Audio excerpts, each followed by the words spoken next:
Você acompanha a leitura. Deuteronômio, capítulo de número 11,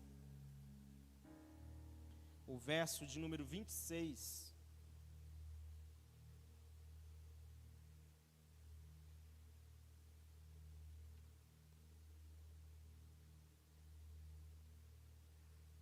Quem achou, diga amém. Diz assim, capítulo 11, verso de número 26. Prestem atenção. Hoje estou pondo diante de vocês a bênção e a maldição. Somente esse versículo. Queridos, a pastora me avisou que eu estaria pregando hoje. E é interessante que hoje é uma noite especial, noite de batismo. Quantos podem dar glória a Deus pelas pessoas que vão estar batizando hoje? E o tema dessa pregação é justamente sobre decisão. E casa muito com esse momento que as pessoas estão batizando, que nós sempre ministramos para as pessoas que vão batizar sobre decisão. Batismo é isso, é uma decisão, é um passo de fé. E havia um programa muito antigo, eu não sei se todos aqui acompanharam, mas tinha um programa que passava chamado Você Decide. Quantos já ouviram falar desse programa aqui? Quantos já viram? É do tempo ainda, né? E é interessante que esse programa, ele tinha uma narrativa que era construída e ele era nos apresentado aos telespectadores dois finais. E você votava no final que você gostaria de ver. E você decidia. E é interessante porque eu estava meditando já há algum tempo sobre esse tema, sobre decisões, sobre a nossa responsabilidade. A verdade é que constantemente nós estamos tomando decisões e estamos sendo afetados pelas decisões que tomamos, sim ou não? Nós temos, por exemplo, pessoas lá no Congresso Nacional que estão diariamente tomando decisões e essas decisões estão afetando a nossa vida. Nós temos pessoas em cargos políticos, nós temos pessoas em cargos públicos que eles tomam decisões e essas decisões nos afetam diariamente. E é interessante porque uma frase de um filme chamado Crimes e Pecados, o personagem interpretado por Woody Allen, ele vai dizer que nós somos a soma das decisões que tomamos. As nossas decisões, elas nos trouxeram até aqui. Isso pode parecer muito clichê, mas é uma verdade. E a palavra decidir, a palavra decisão, ela é a junção de que significa fora, e cisão, que é cortar. Então, o que é decisão? É cortar fora. Decidir é eliminar as possibilidades. É cortar fora as opções. Você está diante de várias escolhas, várias opções. Então, você opta por algo, você toma uma decisão, você faz uma escolha. E nessa escolha que você faz, você está eliminando todas as outras possibilidades. Quantos estão entendendo isso aqui? Decisão é isso. Decidir é eliminar as opções.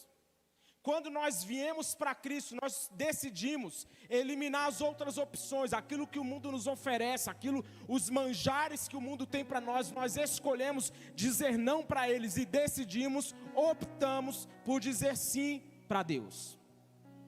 Nós vemos Elias saindo ao encontro de Eliseu, lá em 1 Reis, capítulo 19, a partir do verso de número 19, que Eliseu, filho de Safate, estava arando com 12 parelhas de bois, e ele estava conduzindo a 12ª parelha. Elias o alcançou, lançou sobre ele a sua capa. Eliseu deixou os bois e correu atrás de Elias. Então Eliseu vai dizer: me deixe ir, dá um beijo de despedida em meu pai e minha mãe, e eu irei contigo. Elias responde: vai e volte, pelo que eu lhe fiz. Eliseu voltou. O que Eliseu faz? Volta, pega a parelha de bois, pega todo o equipamento de arar, ele mata os bois, ele destrói os equipamentos, queima tudo. O que Eliseu fez ali? Eliseu estava falando assim: eu aceito aquilo que me foi o chamado que foi dado até mim. Eu escolho dizer sim para esse chamado. Voltar não é mais uma opção. Ele decidiu, ele escolheu um caminho. Fala comigo, ele escolheu, tá fraco, ele escolheu um caminho. O problema é que muitos de nós temos salvaguardas no mundo. Eliseu não deixou uma ponta solta.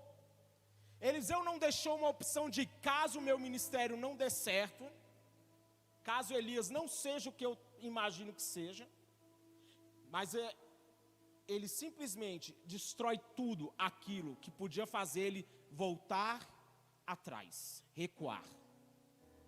Mas a verdade é que muitos de nós temos, como eu disse, salvaguardas no mundo. Muitos vêm à igreja, mas eles deixam âncoras no lugar de onde Deus as tirou. Quando você vê o povo no deserto, eles estavam lá, quando a luta chega, qual foi o pensamento do povo? Vamos levantar um líder. Vamos levantar alguém para que nos guie, para que nos leve de volta para onde? Para o Egito, de onde Deus nos havia tirado. Eu quero te desafiar a pensar nesse momento. Tem coisas que você tem mantido na sua vida como uma válvula para onde você pode voltar? Muitas vezes nós não decidimos por completo. E o que é indecisão? É justamente quando nós deixamos as opções em aberto dentro de nós, internamente. O indeciso é aquela pessoa que não consegue dizer não para as outras coisas. Ela fica em dúvida. Ela fica ali presa no que era, no passado. E ela está sempre, como eu disse, com uma salvaguarda. Ela está sempre com alguma coisa para onde ela pode voltar. Decidir envolve coragem e abandonar os velhos hábitos, os velhos relacionamentos. Eu pergunto para você, quais são os relacionamentos que você precisa decidir hoje deixar de lado? Entenda que tem lugares que não combinam mais com você. Fala isso para o seu irmão, tem lugares que não combinam mais com você. Tem amizades que não combinam mais com você. Pastor, nossa, como isso é duro. É bíblico. Você tem que escolher. Quando você toma uma decisão, há coisas que Deus quer derramar, mas é preciso ter coragem. E muitas vezes o que nos falta é justamente isso, decidir que voltar para o lugar de onde Ele nos tirou não é uma opção. Uma frase vai dizer, que é do Anthony Robbins, ele vai dizer que é nos momentos de decisão que o nosso destino é traçado. É quando nós nos colocamos numa posição de decidir. Decidir é assumir a responsabilidade pelo resultado que eu estou vivendo, seja ele qual for. Nossa, pastor, pregar sobre autorresponsabilidade é muito coach para mim. Mas é a verdade. Alguns cristãos não gostam de ouvir uma pregação sobre autorresponsabilidade. Contudo, veja na Bíblia, veja no Antigo Testamento, nos textos que nós acabamos de ler. Eu coloco diante de vocês a bênção e a maldição. Isso se chama responsabilidade. Deus estava dizendo para o povo, eu estou colocando nas mãos de vocês a decisão. Eu coloco diante de vocês a bênção e a maldição. O caminho está diante de vocês, escolham. Antigo Testamento. No Novo Testamento, Jesus vai fazer um exemplo quando ele vai contar sobre o homem que edificou a casa sobre a rocha. Decisão. O homem que ouve as minhas palavras e não pratica é semelhante ao homem que firmou sua casa sobre a areia. Porque veio a chuva, veio o rio, veio a tempestade, deu contra aquela casa e ela caiu. Por quê? Porque ela não tinha um alicerce. Mas o homem que ouve as minhas palavras e pratica é semelhante ao homem que edificou sua casa sobre a rocha. Veio a chuva, veio a tempestade, correu o rio, deu contra ela, mas ela estava firme sobre a rocha. Fala comigo, decisão. É isso que nós temos que fazer, tomar decisões. E o que foi colocado diante do povo foi justamente isso. Façam a escolha de vocês. Ei, olhe para cá, por favor. Você pode ter muitas lutas até agora na sua vida, mas hoje você pode tomar uma decisão. Pastor, eu vou continuar no caminho, eu vou continuar obedecendo, vou continuar sendo fiel. E se você não é nada disso, decida ser. Escolha ser. Mas a decisão, ela tem alguns inimigos. Eu quero falar primeiro sobre a procrastinação.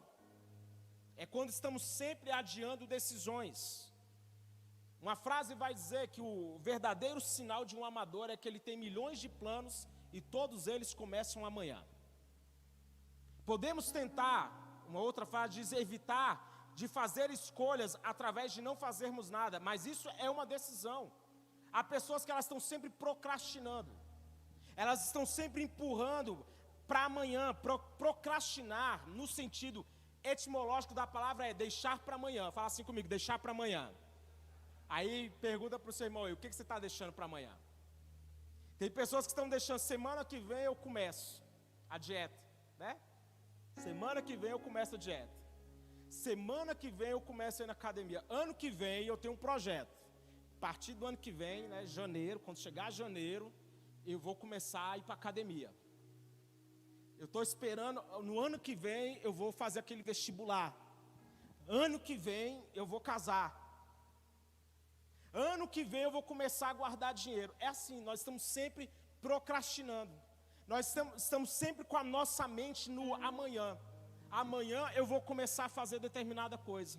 Amanhã eu vou mudar os meus hábitos. Na semana que vem, eu tenho um projeto. A partir de segunda-feira, amanhã eu já começo a... Acabou, não vou mais beber refrigerante. Coloque as suas energias em seus sonhos. Eu falei essa frase há uns dias atrás. Mas também coloque suas energias na execução. Nós temos muitos sonhos. Quantos aqui tem muitos sonhos aqui em nome de Jesus? Quantos tem projetos aqui? É importante ter isso? É. Alimentá-los é importante? Também. Mas nós também precisamos ter uma atitude diante das coisas que nós queremos fazer. Ficamos por vezes só no adiando.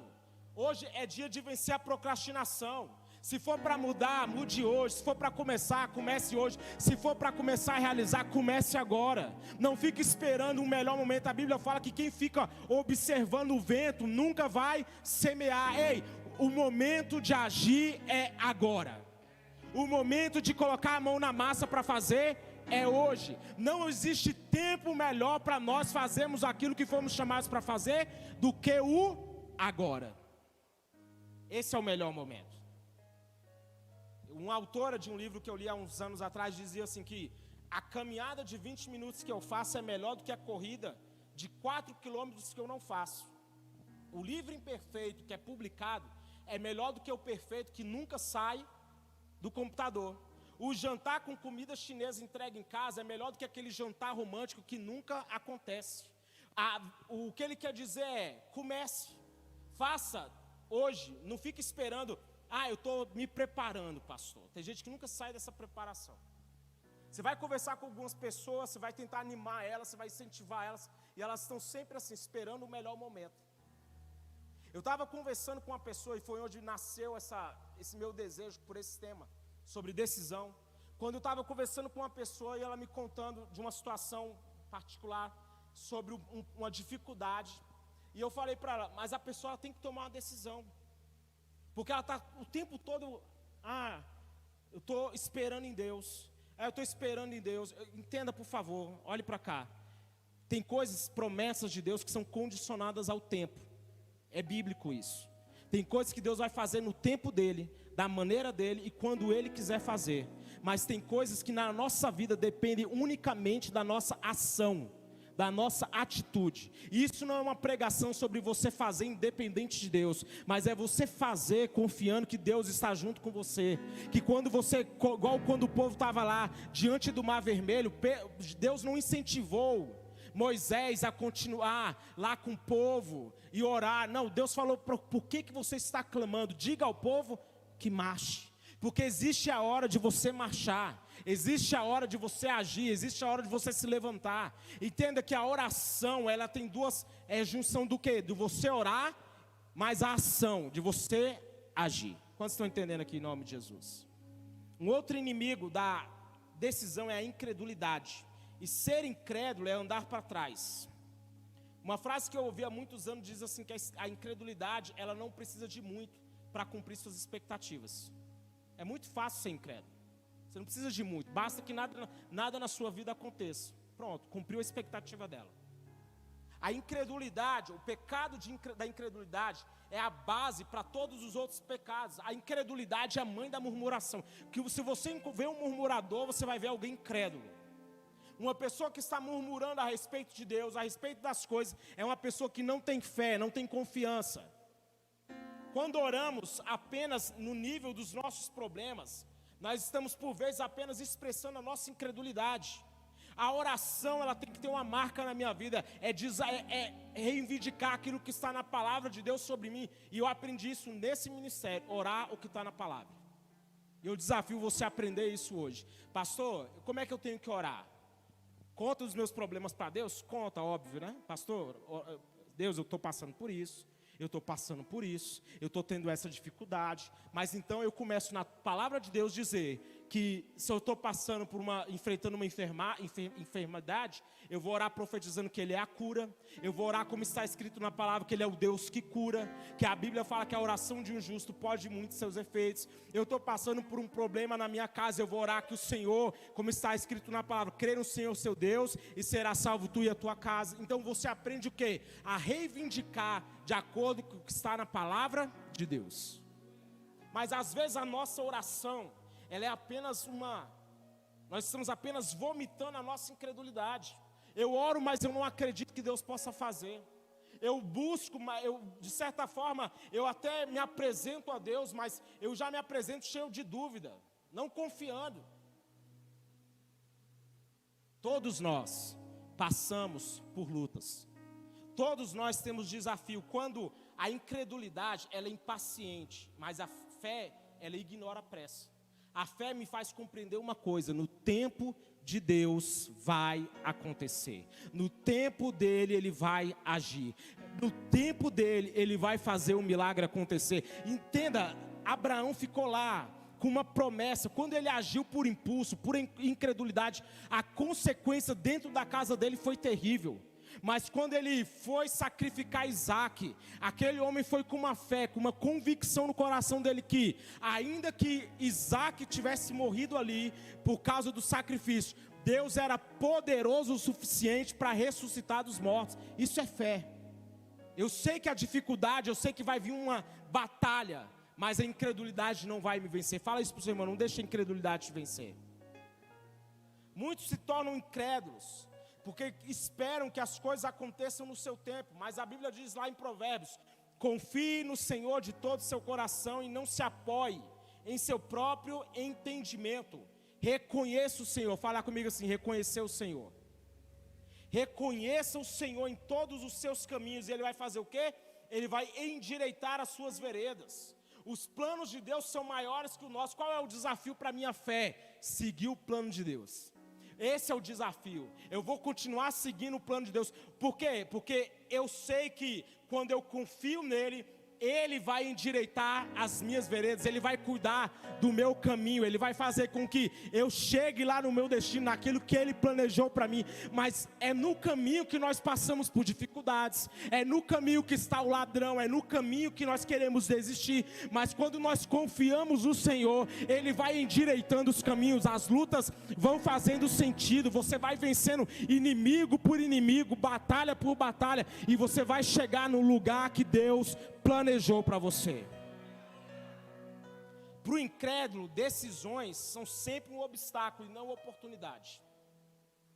Para o incrédulo, algumas pessoas, esse momento de tomar decisão não é um momento para ela se empoderar, tomar coragem, não. É um momento dela encontrar culpados e vender sua frustração. Quando a pessoa está com esse momento de tomar uma decisão, de eliminar as opções, e se você não tiver coragem para isso, querido, você não sai do lugar. A verdade é que imagine que quando Deus tirou o povo, conduziu o povo lá pelo deserto, e quando eles estavam a ponto de entrar na terra prometida, o que aconteceu? Eles foram lá, enviou os espias vão voltar com um relatório tão negativo, 10 vão voltar com um relatório: a terra, ela é boa, mas devora os seus moradores. E começam a falar um monte de coisa. E a Bíblia vai falar que o povo começa a se levantar, todos começam a murmurar.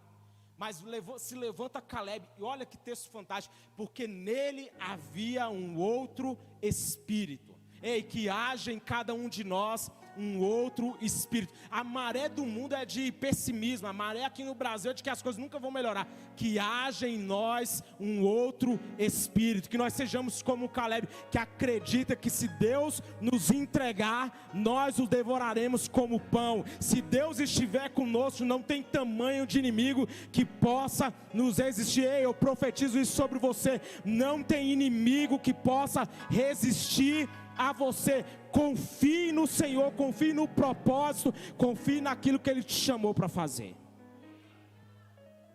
Para algumas pessoas, o momento de tomar decisões é um momento de batalha interna intensa. Um outro inimigo da decisão é a falta de propósito. Como decidir se eu não sei para onde eu quero ir? Como escolher quando eu não enxergo o meu propósito? O significado de um propósito é justamente saber para onde ir, e isso implica em fazer escolhas no caminho. Propósito é isso, é saber para onde ir. É entender aquilo que eu fui chamado para ser, aquilo que eu fui chamado para fazer. E quando eu não tenho uma visão do meu propósito, quando eu não enxergo aquilo que eu fui criado para ser, eu me torno uma pessoa totalmente vulnerável em todos os aspectos da vida. Eu conheço pessoas que elas estão naquele, no modo Zeca Pagodinho, sabe? Deixa a vida me levar, a vida leva eu. Elas vivem assim, não tem plano, não tem sonho. Fala assim, misericórdia. Conheci uma pessoa e ela não consegue visualizar nada para ela amanhã, ela está totalmente desmotivada. Ela trabalha, ela paga as contas dela e ela fala assim, só espera a hora de morrer. Missão cumprida. Há pessoas que vivem sua vida sem propósito, e eu ministrei há mais ou menos um mês, eu falei sobre isso, e elas tentam preencher essa falta de propósito com o seu casamento. Elas tentam colocar nos seus filhos esse peso de propósito. Meu propósito são meus filhos. Meu propósito é minha casa. Entenda, olhe para cá, por favor. Essas coisas são indispensáveis na nossa vida, mas elas não suportam o peso de um propósito. O nosso propósito, eles têm que ser encontrado em Cristo. É em Cristo Jesus que toda a nossa vida é preenchida. Nossas casas, famílias, elas são importantes. Por favor, preste atenção nisso. É indispensável na nossa vida. Nós devemos cuidar da nossa casa, cuidar da nossa família. A Bíblia até diz que aquele que não cuida dos seus, especialmente da sua casa, é pior do que o incrédulo, negou a fé. Mas eu vou repetir, esposa, filhos, eles não podem suportar todo o peso de um propósito. Você deve buscar, encontrar em Cristo o seu propósito, porque nós fomos criados para glorificar o nome de Deus. Esse é o propósito para qual você e eu fomos criados, que Deus seja glorificado em nossas vidas. Por isso que a Bíblia fala assim, que nós somos o sal da terra e somos a luz do mundo. O nosso propósito nessa terra é atrair pessoas para que elas tenham um encontro com aquele que pagou o preço que era nosso, aquele que morreu a morte que era nossa. Pastor, como é duro falar esse negócio. Jesus fala assim, se você... aquele que não está disposto a abandonar pai e mãe por minha causa, não é digno de mim. Fala assim, o propósito está em Cristo. O nosso propósito é sermos instrumentos para que Ele seja glorificado. Provérbios 4:18, olha o que esse texto diz, que a vereda do justo é como a luz da aurora que vai brilhando mais e mais até ser dia perfeito. Caminhos são as veredas. Fala das escolhas que fazemos, das decisões que nós tomamos ao longo da vida. Provérbios 16:9 diz que em seu coração o homem planeja o seu caminho, mas o Senhor determina os passos.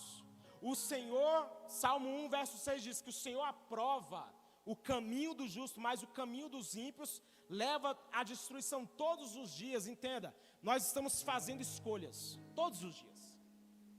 Você não veio para a igreja aqui obrigado. Espero que não. Você veio por uma escolha. E essas escolhas que fazemos constantemente, elas estão modelando o nosso futuro. Você escolhe a faculdade que você vai fazer. Você escolhe a pessoa que você vai casar. Você escolhe, você toma essas decisões. Você escolhe a profissão que você quer exercer. Você escolhe onde você quer morar.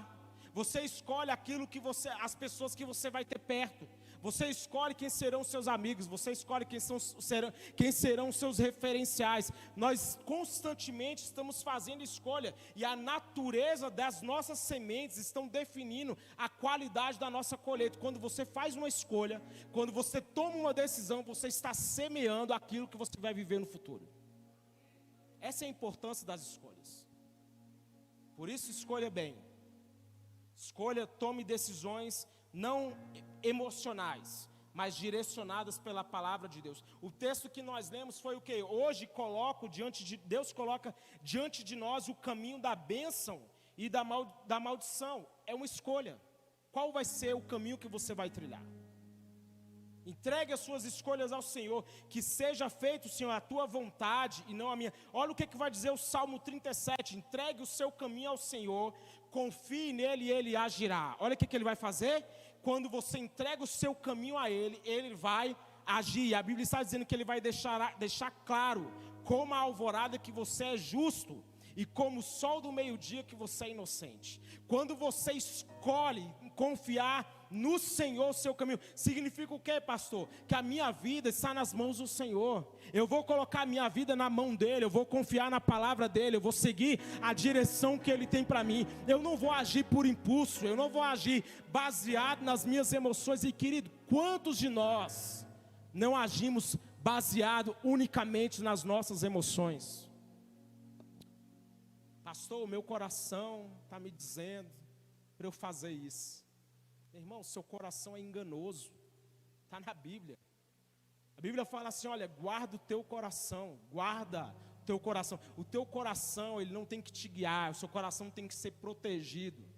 Ele tem que ser guardado. Quem tem que guiar você é o Espírito de Deus que está em você. Que todo aquele que é nascido de Deus é guiado pelo Espírito de Deus. Quantos aqui são nascidos do Espírito aqui? Então que seja o Espírito Santo que vai conduzir você esse ano. Que seja Ele que vai conduzir você para as escolhas que você tem diante de você, para as decisões que você precisa tomar. Que seja o Espírito Santo que vai te direcionar.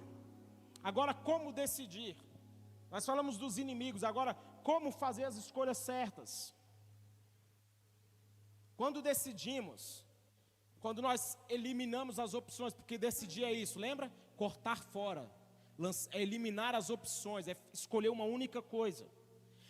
Quando nós decidimos, nós levamos em conta as nossas experiências, sejam elas boas ou ruins, amém ou não amém? Verdade ou não? Quando nós decidimos, nós escolhemos baseado nas nossas experiências. Pastor, eu já passei por aí, então eu não escolho isso. O problema é que quando nós deixamos que unicamente as nossas experiências guiem as nossas decisões, nós caímos no erro. Porque quando nós fomos traídos e decidimos nunca mais confiar, quando nós passamos por perdas e decidimos nunca mais se apegar, quando nós pegamos uma experiência que foi muito traumática, muito ruim, e deixamos que essa escolha ou que essa situação guie todas as nossas escolhas, todas as nossas decisões. Como decidir? Como fazer uma escolha? Escolha hoje decidir considerando as promessas de Deus para a sua vida. Quantos já passaram por experiências ruins aqui? Quantos passaram? Não é possível, né? Nós temos experiências. Agora, é uma escolha. São as minhas experiências que vão embasar minhas decisões, ou vão ser as promessas que Deus tem na minha vida que vão embasar as minhas decisões? Entenda, promessa de Deus tem que ser algo que guie, que norteia a nossa vida. É uma decisão. Na prática, no momento de decidir, primeira coisa importante, Deus, faça isso para a glória de Deus. Primeiro ponto é que aquilo que eu estou decidindo, que eu estou escolhendo, deve glorificar o nome de Deus. A escolha que eu estou tomando deve glorificar Deus na minha vida. Cada decisão que eu tomo deve ser basilada com esse entendimento que Deus está sendo glorificado na minha vida.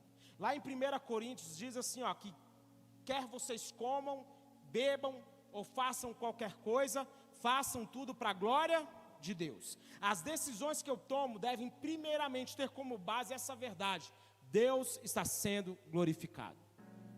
Essa é a base. Então, antes de você tomar uma decisão, faça essa análise. Deus está sendo glorificado nisso? Quando eu escolho agir dessa forma, Deus está sendo glorificado? Quando eu escolho não perdoar, Deus está sendo glorificado? Quando eu escolho me vingar, Deus está sendo glorificado. Quando eu escolho perdoar, Deus está sendo glorificado.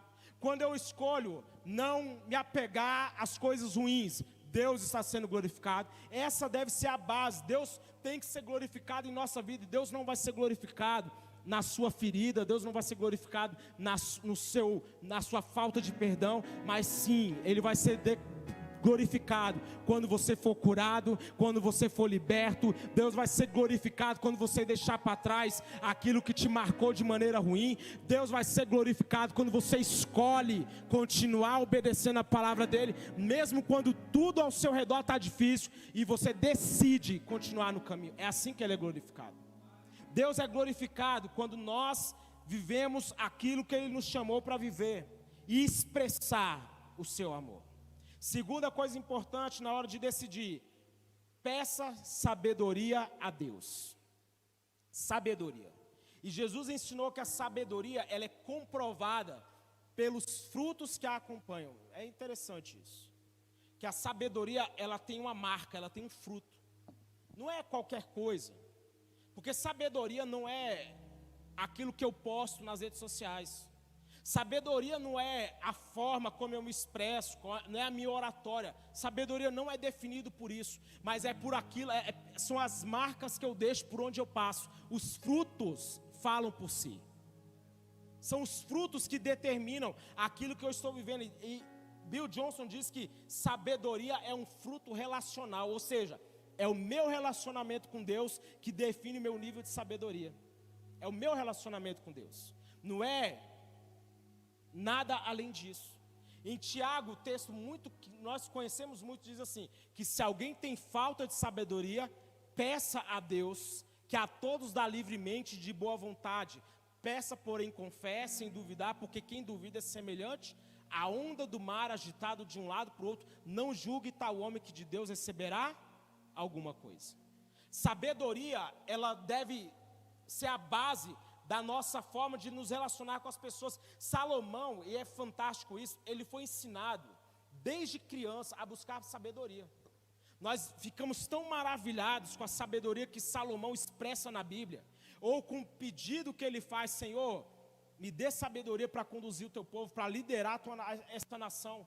Mas é interessante que quando você vai ler o livro de Provérbios, lá nos capítulos iniciais, você vê ele falando que desde criança, da sua mocidade, ele ouvia de seu pai, de sua mãe: procure obter sabedoria. Ele foi instruído nesse caminho. Ele foi instruído, ensinado a buscar isso. E a sabedoria enriquece as pessoas. Ser sábio é ser capaz de responder ao dia mau. Eu quero profetiza aí para o seu irmão, levante a mão aí e fala assim para ele, que Deus está te dando sabedoria. Deus vai tornar você sábio. E ser sábio é ter um coração que sabe ouvir. Ser sábio é ter um coração que sabe ouvir. Porque o nosso hábito, né, qual que é? Né, pastor Cleomar? Nós ouvimos para responder. E esse é um erro. Na verdade, nós temos que aprender a escutar para compreender o que a pessoa está querendo falar, não para produzir uma resposta. Quantos tem isso aqui em nome de Jesus? Só um adendo. Sabedoria não é ter todas as respostas. Terceiro, procure ajuda de alguém mais sábio, procure ter conselheiros. E esse ponto para mim que é muito importante, é que nós precisamos ter referenciais. Os planos, a Bíblia diz em Provérbios que os planos fracassam por falta de conselho, mas são bem-sucedidos quando há muitos conselheiros. Há pessoas que elas têm orgulho da sua teimosia. Quantos conhecem alguém assim? Não levanta a mão. A pessoa ela tem um orgulho, ela se gaba de não ter ninguém para ouvir. Ela se gaba de ter um plano. Eu não gosto de ouvir ninguém.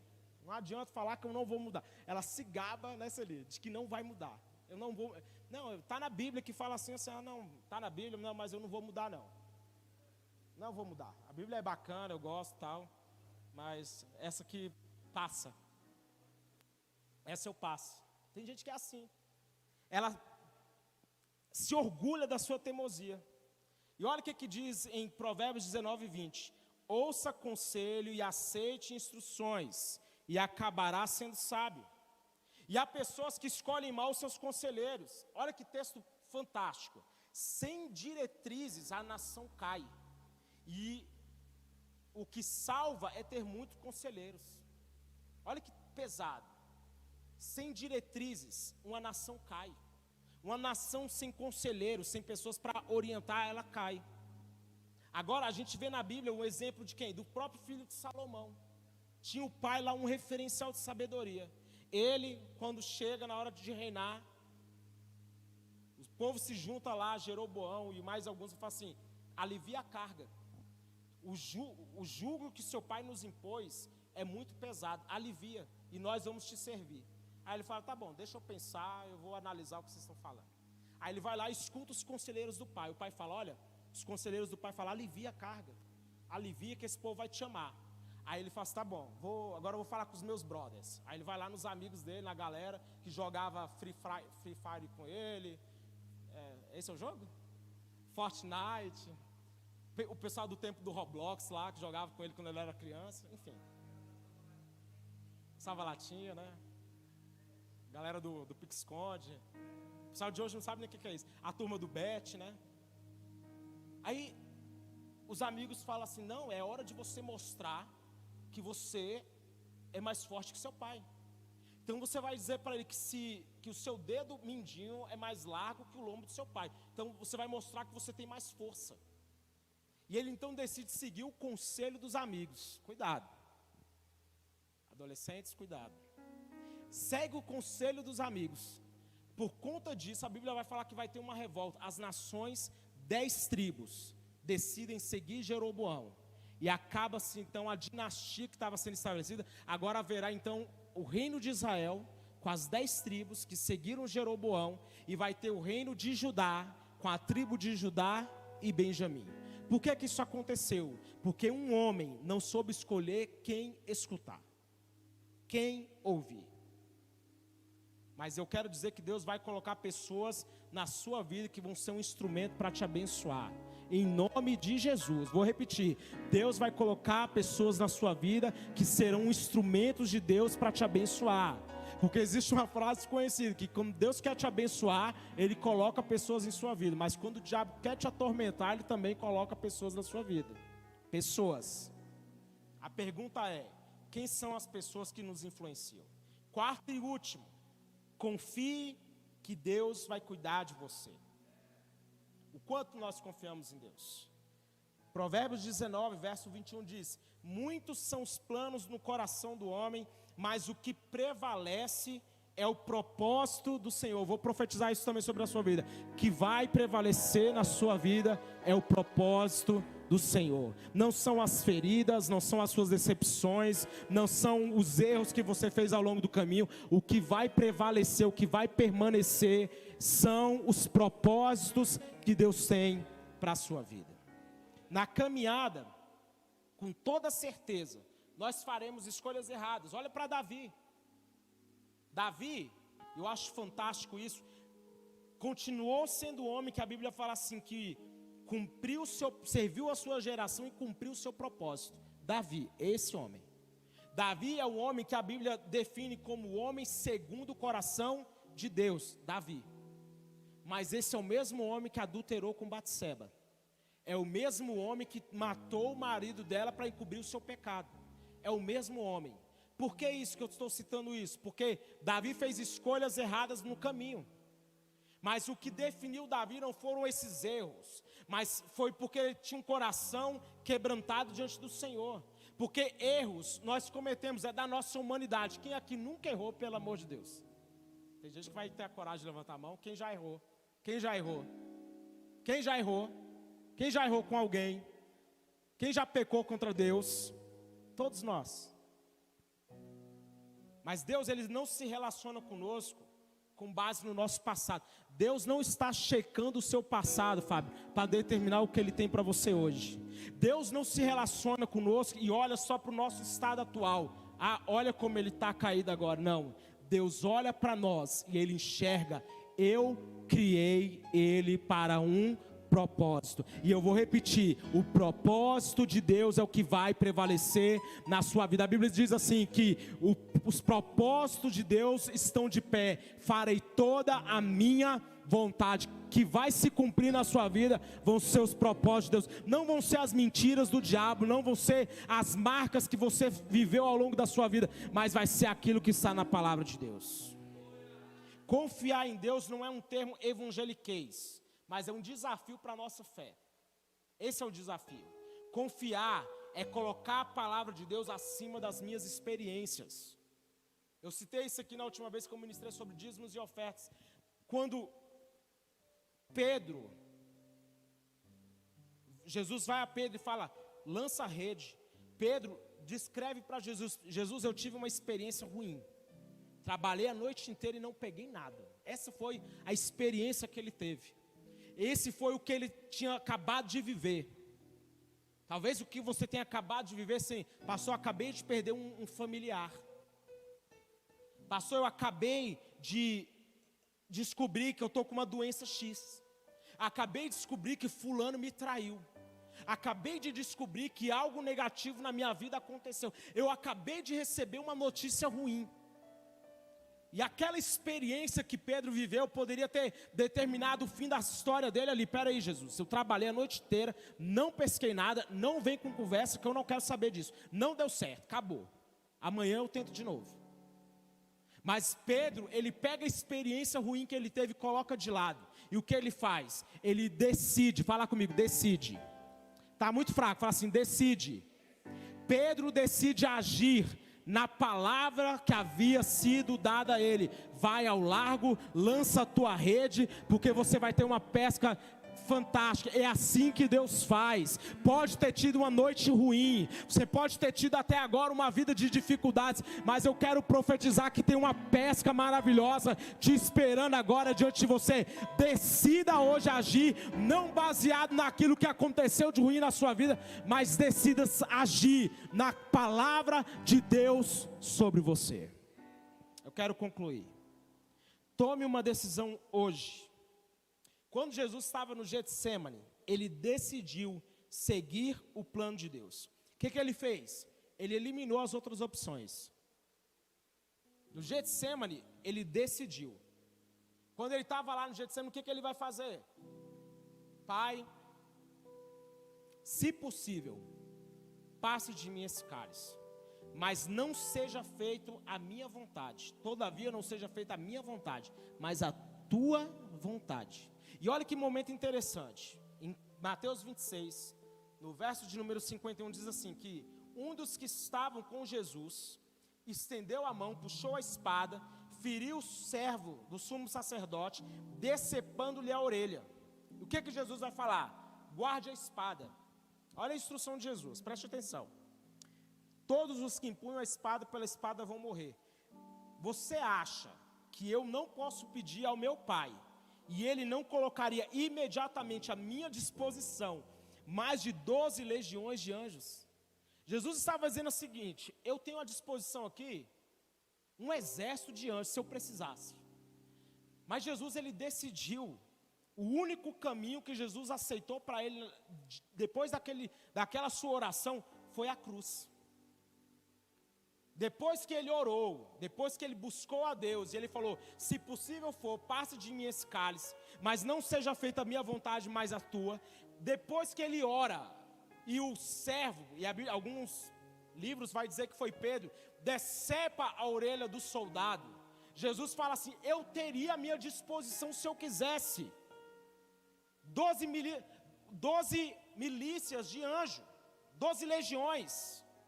Mas Jesus fala assim, eu não tenho outra opção, eu escolhi seguir aquilo que foi proposto para mim, o seu único caminho foi a cruz, e essa é a decisão que nos trouxe até aqui hoje.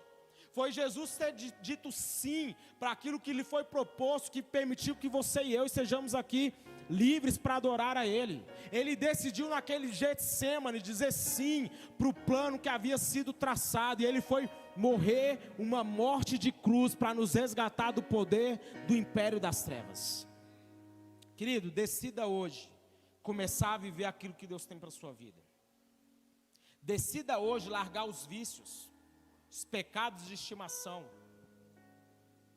Decida hoje crer na palavra de Deus. Decida hoje viver intensamente. Decida hoje lutar pelo seu casamento. Decida hoje começar uma nova história.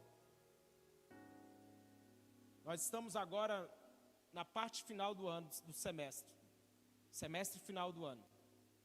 E a sua vida pode ser apenas uma repetição do que foi o ano passado. Você pode continuar vivendo as mesmas lutas, e como eu já orei para isso ser quebrado na minha vida. Para nós orarmos. Entre os anos mais ou menos ali de 2011 isso, até meados ali de 2015, pouco antes da Emanuele nascer, eu vi a minha vida num ciclo. Eu sentia isso, que eu estava preso num ciclo. Era sempre, Rômulo, as mesmas lutas. Sempre. Quando eu me sentia avançando, eu via que eu estava voltando para o mesmo ponto, enfrentando a mesma dificuldade de novo. E eu falei assim, meu Deus, quebra esse ciclo na minha vida. Quebra esse ciclo na minha vida. Mas aí eu lembro que eu tomei uma decisão. Eu dei o start. Fui lá, me matriculei na minha faculdade. E as coisas começaram a mudar externamente? Não, mas começaram a mudar aqui. Na minha mentalidade. E é isso que nós precisamos entender. Se você não decidir primeiro aqui dentro de você, internamente, vencer, você vai sempre continuar vivendo as mesmas dificuldades. Coloca de pé.